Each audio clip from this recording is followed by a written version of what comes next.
hadratin Nabi Rasulullah.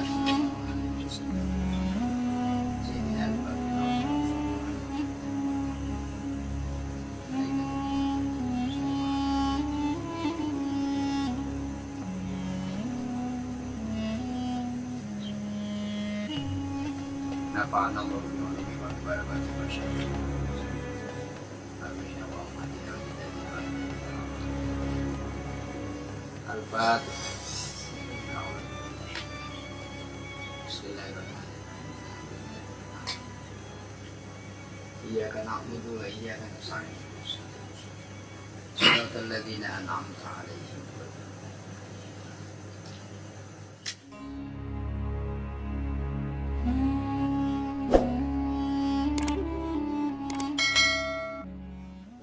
Bismillahirrahmanirrahim. Halaman 10 kan? Nah itu kemarin i'rab. Al-i'rab wa syari'atul fa'nya fa'al fasihah. Terus mubayyinan lima'ayiniha syari'atan ila akhir. Wa syari'atun mubtada khabarnya wa muta'alliqun wa huwa mudhaf wal khaliq mudhaf dan seterusnya. Sampai ke makna al-akhdhu bidinil khalid. Maksudnya mengambil agama Allah, akhirnya bil amri wa ijtinabin nahyi. Dan kemarin ada mana? Fa syari'atun akhadha bidinil khaliq. Syariat itu artinya nambah jalan syariat, artinya mengambil langkah-langkah yang berkesesuaian dengan agamanya Allah, yaitu agama Islam. Maksudnya bil amri dengan melaksanakan perintah, wajtinabin nahyi dan menjauhi larangan. Bismillahirrahmanirrahim. Idmakna. Itu langsung halaman 10 yang baris kedua. Idmakna maknanya al-akhdhu bidinil khaliqi. Ngalap kelawan agama Allah, iku bil amri kelawan nohoni perintah, memenuhi perintah, wajtinabin nahyi dan ngadohi larangan. Lianna dina karena satu hune agama, huwa ya ad-din ikuma syariat, hukum-hukum. Syara'ahu kang memperjalankan, memberlakukan, yang memberlakukan sapa Allah Gusti Allah lana maring kita minal ahkami saking pira-pira hukum-hukum, pira-pira hukum. Jadi singkatnya, bersyariat artinya orang mengambil langkah-langkah kehidupannya tidak lepas daripada undang-undang, aturan-aturan yang ada di dalam agama Allah, yaitu agama Islam. Dengan cara apa? Memenuhi, melaksanakan segala apa yang diperintahkan dan menjauhi segala apa yang dilarang. Atau nama lainnya adalah takwa. Karena apa? Karena agama itu adalah hukum-hukum,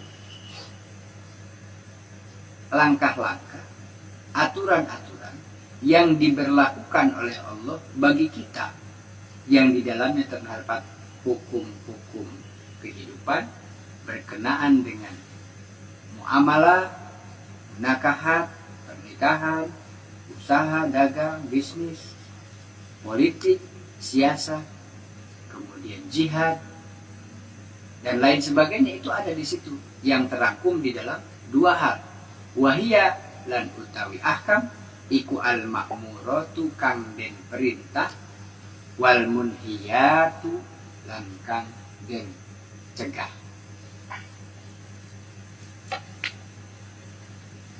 Jadi bermuara pada itu, pada hukum-hukum agama Islam yang di dalamnya ada perintah, ada larangan.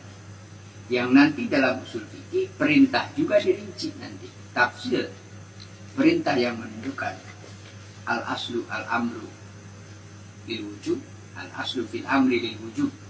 Wajibnya ada yang hanya seumur hidup sekali, seperti ibadah haji. Wajibnya ada yang setiap hari Jumat, seperti sholat Jumat. Wajibnya ada yang tikror, setiap hari 5 kali. Setiap hari 5 kali. Zuhur, asar, maghrib, isya, subuh. Terus setiap hari. Nah itu nanti babnya kaidah atau usul fikihnya. Nah kemudian wa akhdud mengalap agama, huwa lebih spesifik lagi. Mengambil jalan agama artinya al-qiyamu, jenengaken, mengaplikasikan bima dzukira, atas apa-apa yang sudah disebutkan. Selanjutnya adalah dalam nazm berikut, wa tariqatun akhadha bi ahwatin kal war'i wa azimatin karyadatin mutabakkila. Wa tariqatun utawi tariqa ukhida den alaf bi ahwatin kelawan kehati-hatian, kelawan menjaga, meraksa kehati-hatian. Thariqah itu bisa dilaksanakan, bisa diraih, bisa dicapai dengan jalan ahwat. Kalwaroi, contohnya waro, menjaga atau berhati-hati seperti sifat waro. Itu maksudnya. Artinya kehati-hatian itu adalah ciri orang yang sudah mulai masuk pada thariqah. Waktu syariat saja masih ugal-ugalan misalnya. Benar nggak ini? Waktu syariat itu masih ugal-ugalan. Nah, penting mau sholat, wudhu, sah, nongkrong di mana, ngapain, bebas. Penting mau sholat, wajib. Itu dasar itu memang syariat. Itu sudah mulai nanti masuk. Nah, berarti sudah mulai rada hati-hati. Kemarin wah yang penting jadi, yang penting sah. Lalu kemudian sekarang masuk pada langkah berikutnya adalah thariqah. Setelah syariatnya jadi, kapal sudah siap, lalu coba mulai identifikasi pasangnya kapan air, surutnya kapan, kecepatan anginnya berapa. Angin laut itu artinya, ingat nggak? Apa yang disebut dengan angin laut? Dalam fisika kan apa? Fisika apa? Fisika kan angin laut ada angin darat. Bukan istilah ilmiahnya. Angin laut adalah angin yang itu maksudnya. Masih ingat nggak materi itu?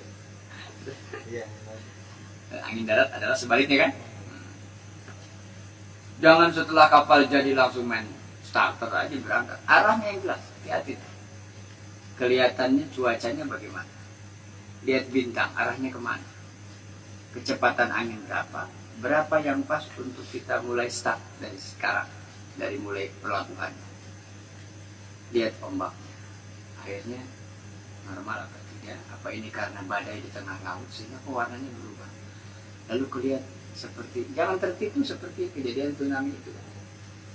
Air lautnya mengering, turun, ketarik ke tengah, lalu terlihatlah ikan banyak. Orang kan tertarik, wih ikan, ambil. Gua tahunya dia enggak, dan kembali lagi dengan ombak yang besar. Dia nggak ada kesempatan buat menjaga. Kan tertipu. Lihat. Jadi sekarang sudah harus mulai hati-hati. Nah, ini hati-hati.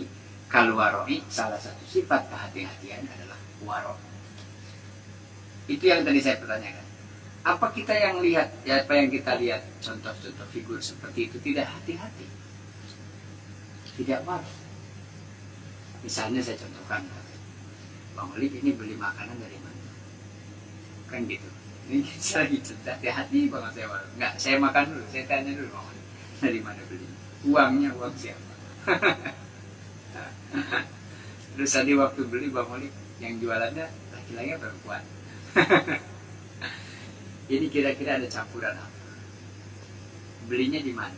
Pasar, bahannya di pasar, tepungnya di sini. Terus sekiranya saya ragu, kalau haram tinggal subhat. Orang yang waro adalah mengambil langkah hati-hati dan menjaga daripada saya terjerumus memakan sesuatu yang saya tidak tahu sumbernya. Uangnya dari mana? Belinya di mana?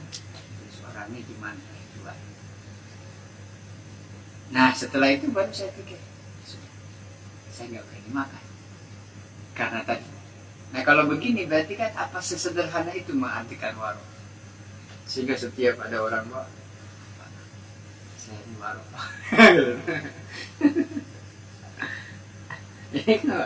Ini mengartikan itu gimana? Dekedah, dan apa namanya? Mentahnya aja berarti kan atas. Mana kan atas di amplopan, lah isi terima warok transfer. Kita mulai transfer. Kalau sudah transfer bicara apa? Terbang. Nah, ini zaman akhir. Bagaimana kita bisa menghindari atau memaknai warok itu aslinya gimana sih? Apa ya figur-figur yang tadi saya contohkan tidak terlibat dalam hal seperti itu? Orang datang bawa oleh-oleh.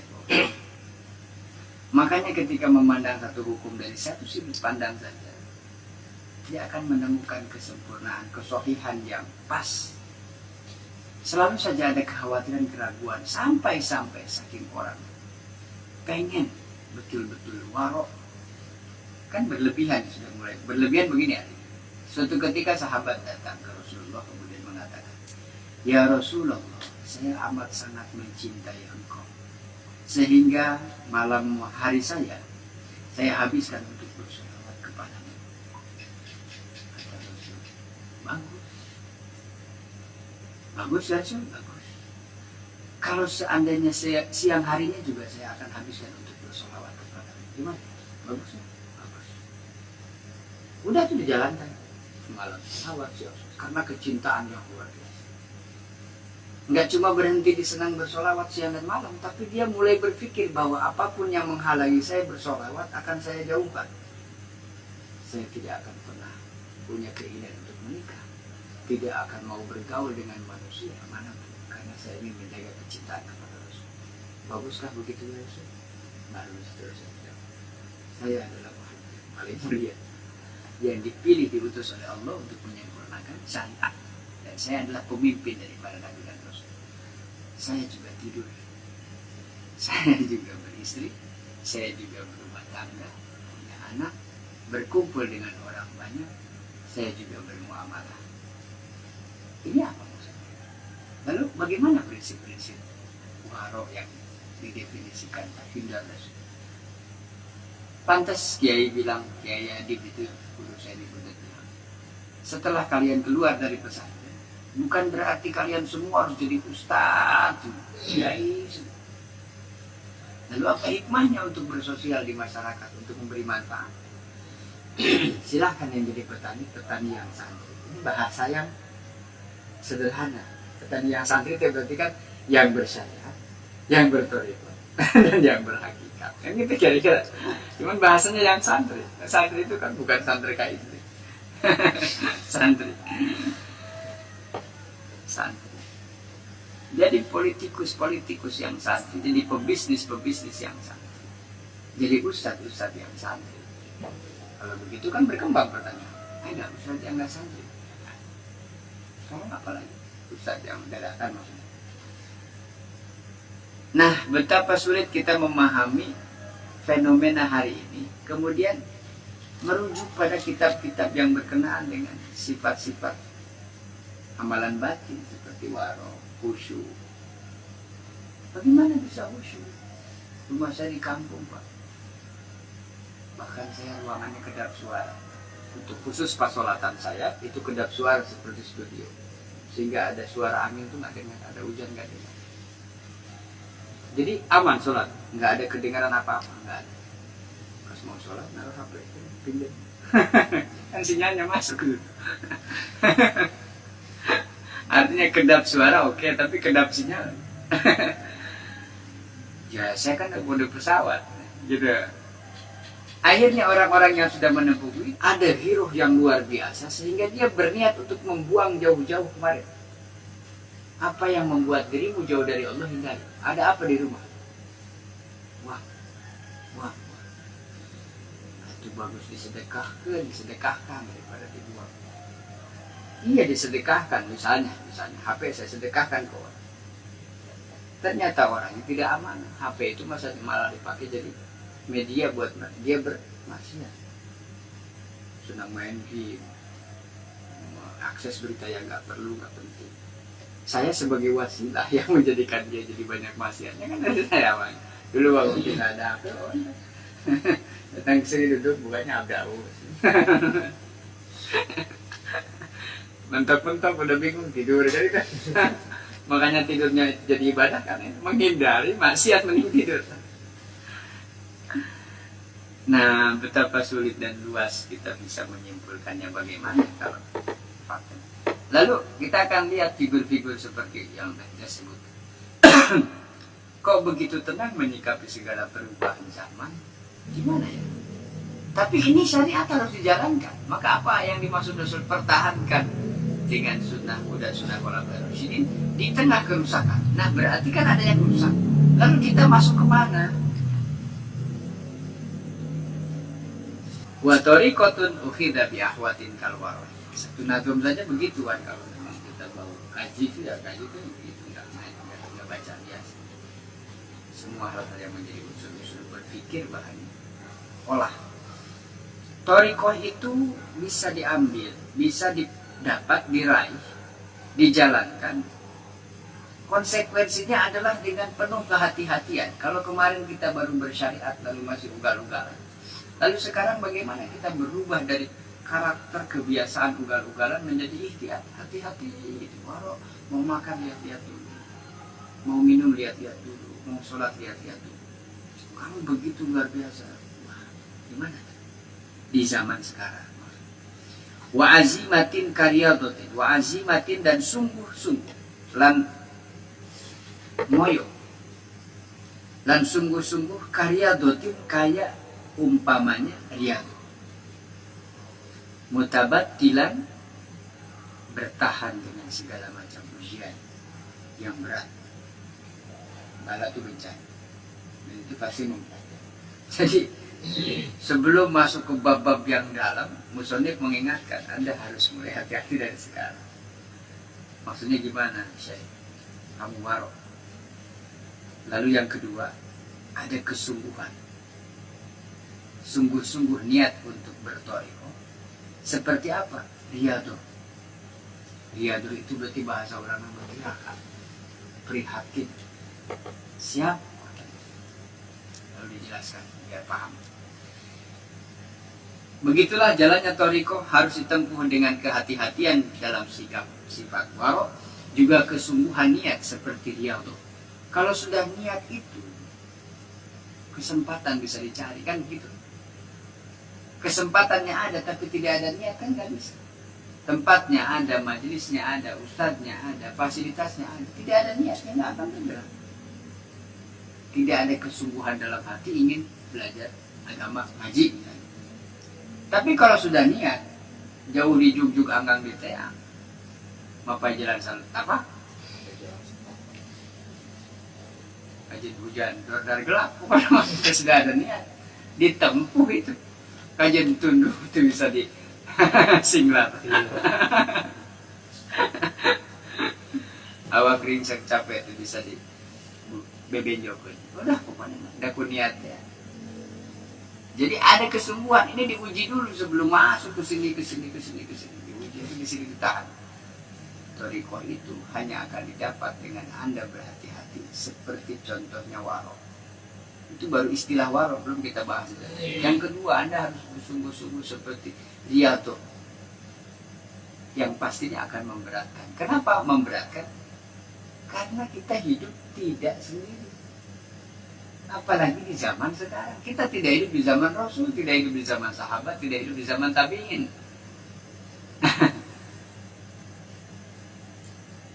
Yang dulu fasilitas nggak ada, begitu luar biasa niatnya ditempuh dengan berjalan kaki, dengan keledai, dengan unta, berkilo-kilometer jarak tempuh. Sekarang semua sudah ada. Sudah tidak hati-hati, atau bahasa lainnya sudah ugal-ugalan menjalankan syariat. Lalu tidak ada kehati-hatian, lalu tidak ada sungguh-sungguh, apalagi riyadhah. Bagaimana bisa mencapai mutiara yang ada di dasar laut? Kapalnya sudah asal jadi, sampai ke laut, di pantai, di pelabuhan tidak. antisipasi dulu, dicek kecepatan. Kan suka ada informasi dari tower bahwa di tengah laut sudah terjadi badai, sehingga keberangkatan ditunda. Kalau pesawat delay, berarti ini kan keikhtiar, kehati-hati. Tapi kan pesawat ini bagus, iya, tetapi cuacanya tidak mendukung, sedang tidak baik. Kapal ini kan besar, iya, badainya lebih besar daripada kapal. Harus berangkat, jangan. Anat tariqata satu hune tariqah indahum ing dalam sandinge menurut para ulama-ulama tasawuf atau ulama-ulama arifin, yakni maksudnya anna tariqata satuhune tariqah jalan tariqah indahum ing dalam sandinge para arifin hiya ya tariqah ikul al akhdu iku al akhdu ngalap bil ahwati kelawan luwih ati-ati, bil ahwati kelawan luwih ati-ati dalam hal apa? Visa iril a'mali ing dalam sekarine piro-piro amal, ing dalam sekarine piro-piro amal. Wala ya'khudulan orang ngalap birrukhsi kelawan keringanan, birrukhsi kelawan rukhsah atau keringanan dispensasi. Wadhalikalan utawi mengkono-mengkono madkur, maksudnya yang dimaksud hal yang tersebut barusan tadi iku kal warohi seperti waro, kayak umpamane sifat waro. Sesungguhnya bahwa jalan thariqah menurut ulama-ulama ma'rifat arifin adalah mengambil, berpijak, melakukan, bertindak, bahkan amalan zahir dan batin harus dengan penuh kehati-hatian dan selalu lebih hati-hati, dipastikan hati-hati. Dalam hal apa?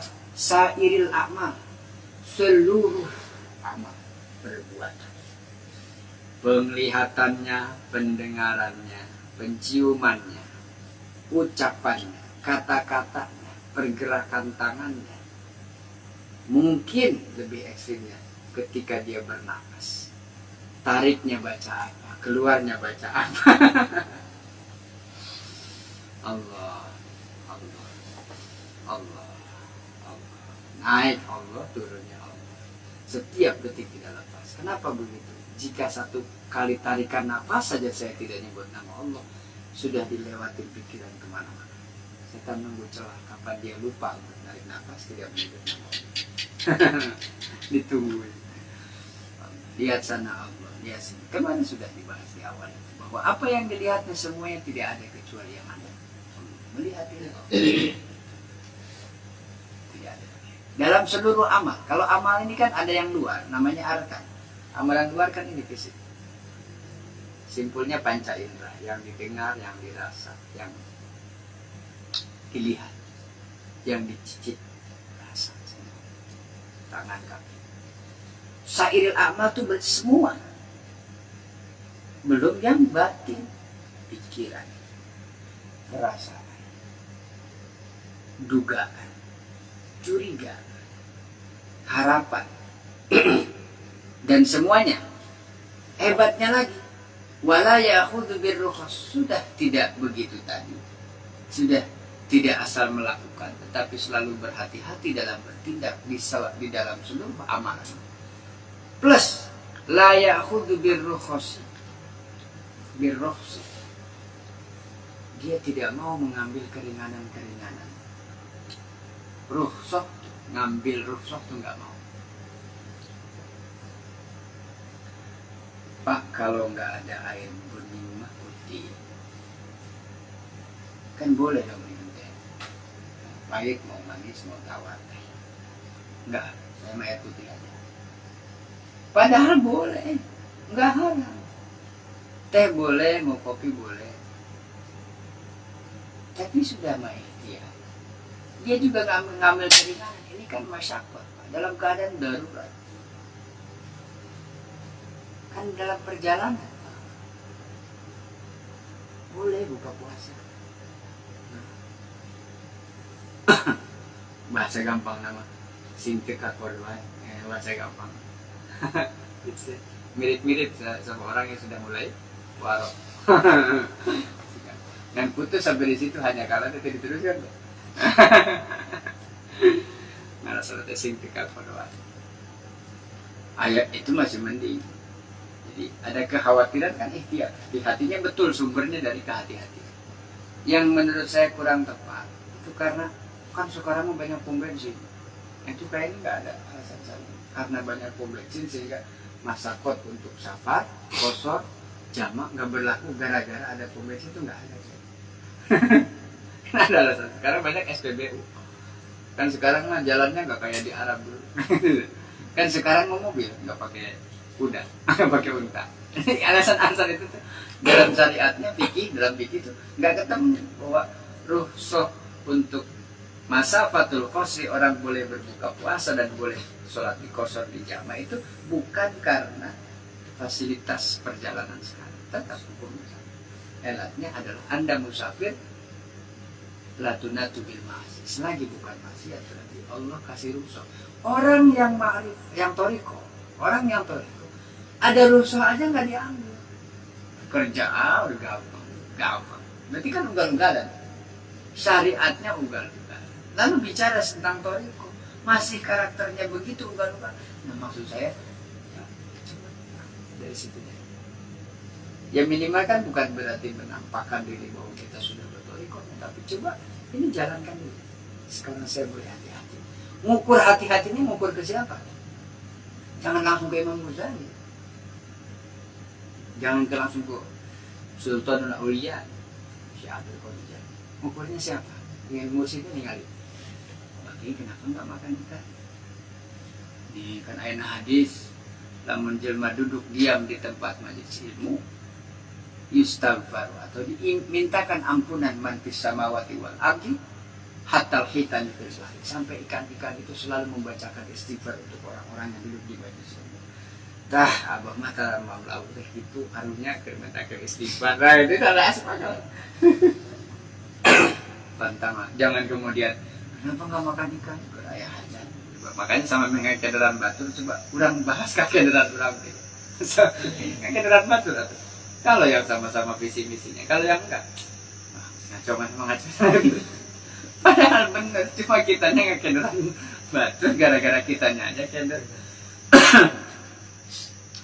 Kang jalan ke Bojong ini, jika nama kan ini asal jembatan 14. Bang Orik nanya, tinggal di saya kendar teh, bingung kan nggak jadi nanya.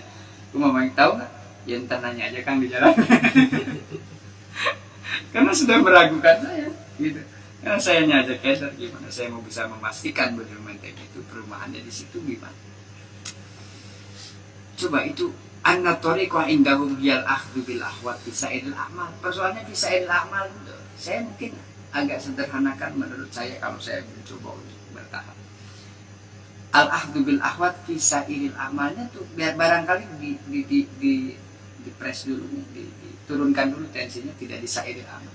Misalnya kehati-hatian di dalam melaksanakan ibadah mahdhuf, misalnya sholat. Nah berarti saya akan fokus ke sholat dulu yang benar, sholat. Syarat rukunnya gimana, sah dan tidaknya gimana, pelajari semua tentang sholat. Dohirnya, lalu batinnya bagaimana, nilai khusyuk, cara khusyuk gimana.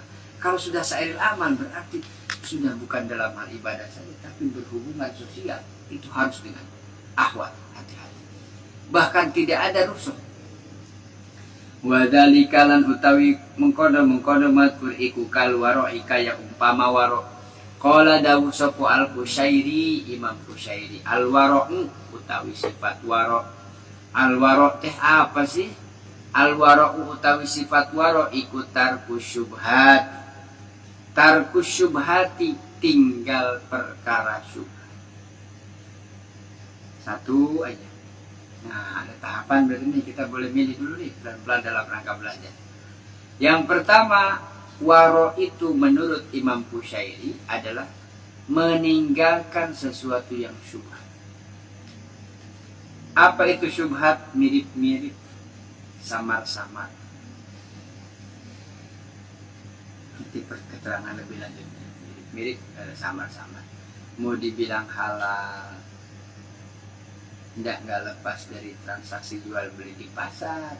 Namanya di pasar ya, ada mungkin ngurangin timbangan, atau ketika belanja kita juga berjalan kaki sambil tengok kanan kiri banyak maksiat, atau mungkin ketika ngasih uang kita juga ada tidak ikhlas karena yang dagangnya ketus misalnya. Itu gimana mau halal benar-benar 100%? Nah maka syubhat itu gimana sih ya? Warok menurut Imam Qushairi adalah meninggalkan yang syubhat. Waqala Al-Ghazali.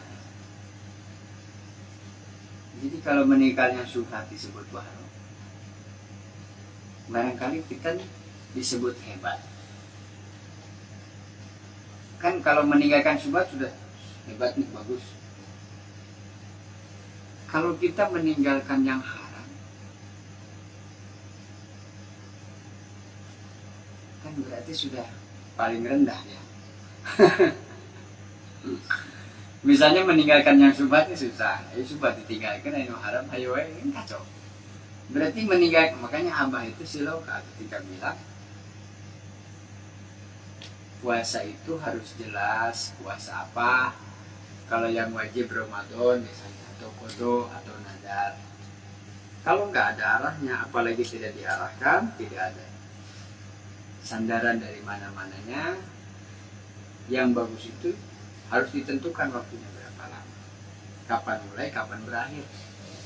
Jangan sepanjang hidup atau sepanjang tahun, kemudian ada kaidah-kaidahnya, ada caranya. Tapi kan yang bagus itu puasa seumur hidup, kata Abah.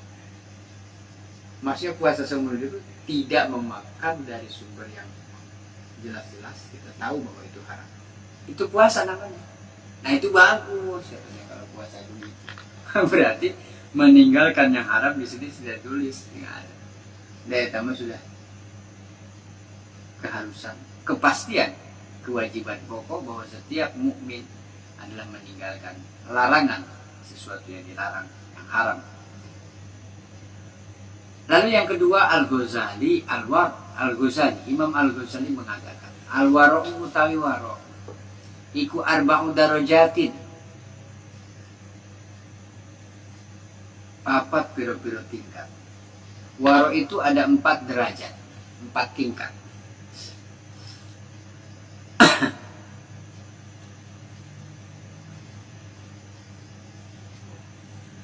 Waro itu ada 4 tingkatan, kata Imam Ghazali. Adnaha utawi paling esor, paling rendah, paling bawah.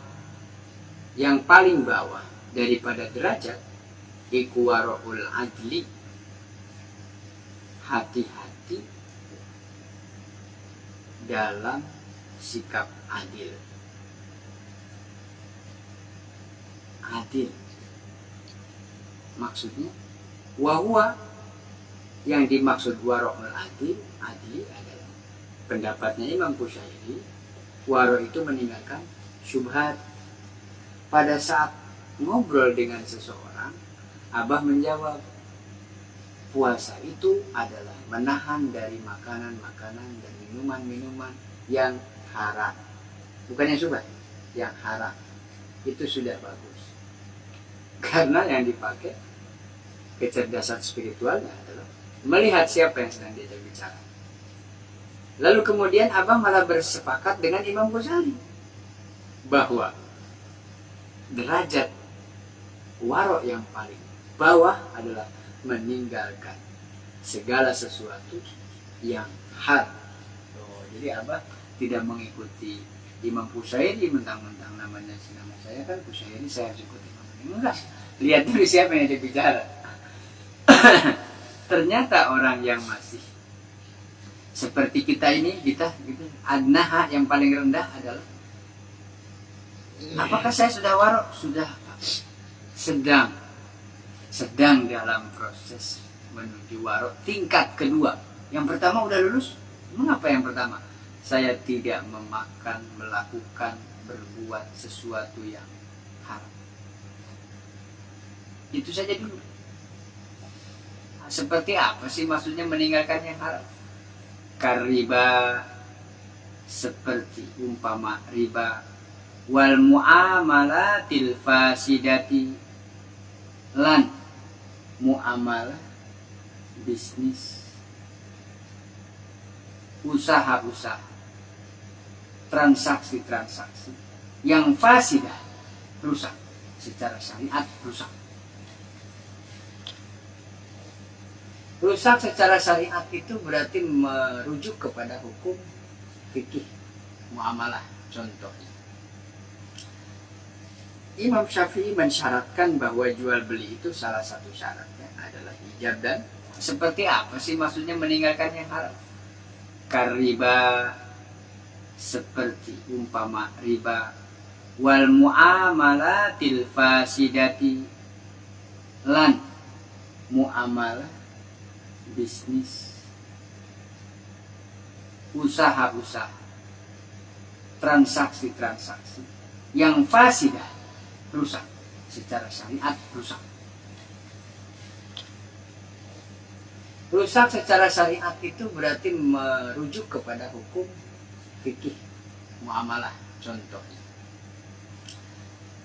Imam Syafi'i mensyaratkan bahwa jual beli itu salah satu syaratnya adalah ijab dan qabul. Pak, saya beli kopi 1 gelas. Lalu dibikinkanlah kopinya. Sudah diserahkan. Pak Hilman, ini kopinya. Saya serahkan. Saya ngomong. Saya terima kopinya, saya serahkan uangnya. Baru sah. Sah gimana? Kopi itu sudah hak saya dan saya boleh minum. Dan uang itu sudah hak penjual dan penjual boleh menggunakan. Sebelum ada transaksi jual dan beli, ijab dan qabul, sebelum ada kata-kata saya serahkan kopinya, saya terima uangnya, dan saya bilang saya terima kopinya, serahkan uangnya, jangan diminum, belum haknya, masih haram. Sekarang, Mang, 2 kopi. Kilo Mang, gorengan. Buat. Ini saya gorengnya. Kurang dan mudik ke Semaya aja. Udah ijab qabul belum? Tadi makanan apa yang dimaksud begitu? Nah makanya hati-hati. Ya termasuk hati-hati itu dalam menilai maksudnya. Bukan cuma dalam bersikap betul. Dalam menilai juga hati-hati. Asal gimana mau bilang ahli agama atau orang-orang yang waro. Ikhtiat aja enggak. Disuruh hati-hati, bukan suruh jadi ulama mantap luar biasa, bukan. Hati-hatinya aja nih. Ketemu masalah gesrek. Apa sih? Ini jalan kamu, jalan umum. Ya tapi bapak tadi nyenggol mobil saya. Lah, itu yang salah. Kenapa nyenggol deket-deket saya? Gimana? Hati-hati. Ada rambu-rambuan dari terobos, ada itu. Gak hati-hati. Nggak pakai helm Pak. Mas, ada polisi ini. Helm itu buat kepala Pak, bukan buat polisi. Polisi juga punya helm banyak. Makan. Duh, bisa. Jauh tangeh, ke bahasa Sunda mah. Tangeh teh udah mah jauh, pisan. Antara langit dan sumur. Ibu memang. Jika mau naik jadi jelma bener, luar biasa. Cuman siap dengan segala konsekuensinya gitu Pak. Terus kita kan nggak boleh suul. Yang nulis kitab ini gimana? Nggak boleh ucap-ucap. Atau iya nggak? Ini kan beliau ini mengarang. Tidak boleh sakut tulis-tulisnya, tidak boleh seucap-ucapnya, tidak boleh sengarang-ngarangnya. Ini semua dipertanggungjawabkan. Tadi dibahas itu Pak. Kayak itu. Connect. Nulisnya gimana? Kalau materi buku komik, cerita, cerpen kita bilang ini kan membawa karakter penulisnya. Kalau dianya orangnya religius ya pasti komiknya religius. Nah sekarang kalau ini kira-kira kitab apa, lalu orangnya kan begini, ini sudah pasti. Lalu kita bilang ini ahli tasawuf, apakah ahli tasawuf itu tidak paham fikih? tidak tahu usul fikih, tidak paham kaidah-kaidah dalam mengambil istinbat, istidlal, ilmu tafsir, ilmu kalam, balaghah, bahasa, sastra. Sudah, sehingga jadilah ini, karena ini racikan dari berbagai macam bahan baku ini, jadilah begini. Lalu beliau mengamalkan. Inilah hasil pengalaman dari Imam Qushairi sudah. Sekarang kemudian Imam Al-Ghazali membagi 4 kelas, tingkat 4 klaster sifat waro. Yang pertama adalah adil waro, hati-hati dalam mengambil sikap, terutama yang sangat mendasar, fundamental, adalah meninggalkan sesuatu yang haram, dan itu mah sudah dalam prinsip takwa sebetulnya. Tapi kemudian dijabarkan supaya betul-betul difahami. Fatwal fuqaha, kullu ma harama yahrumuhu, kullu ma tiap-tiap perkara yahrumuhu kang ngaramakeun ima sapa apa fatwal fuqaha, fatwa-fatwanya para fuqaha. Jadi warok dalam hal tingkat yang paling rendah adalah meninggalkan segala sesuatu yang diharamkan menurut berdasar pada fatwanya para fuqaha. Spesifik disebutkan fatwanya para fuqaha. Kenapa tidak istilahnya fatwal ulama? Fuqaha. Kenapa? Ini berkenaan dengan al-halalu bayyinun wal haramu bayyinun. Halal itu jelas, haram itu jelas. Di antara keduanya itu disebut syubhat. Nah sekarang bicara syubhat itu bicara antara. Bicara antara, space. Ada ruang di situ. Space. Bicara syubhat adalah bicara antara. Bicara halal mah bicara yang jelas, sudah jelas. Haramun jelas, bayyinun wal haram bayyinun. Nah ketika bicara syubhat itu antara. Imam Ghazali apa? Yang sudah jelas Anda tidak boleh melakukan, mengamalkan, memakan, meminum, menggunakan apapun yang jelas-jelas haram. Menurut siapa? Fatwanya para fuqaha. Seperti apa? Kariba.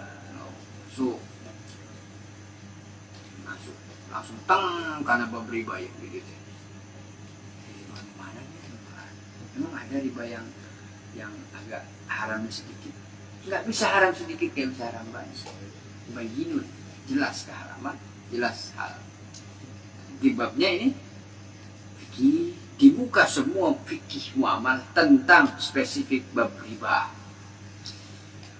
Wal muamalatil fasidati, dan muamalah yang lain tidak cuma riba tapi juga transaksi yang di dalamnya termasuk jual beli online, saham, bisnis apapun bentuknya, jenisnya masuk dalam bingkai muamalat.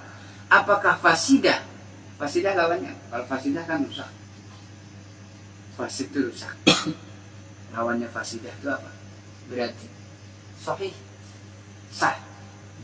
Fasidah ini rusak.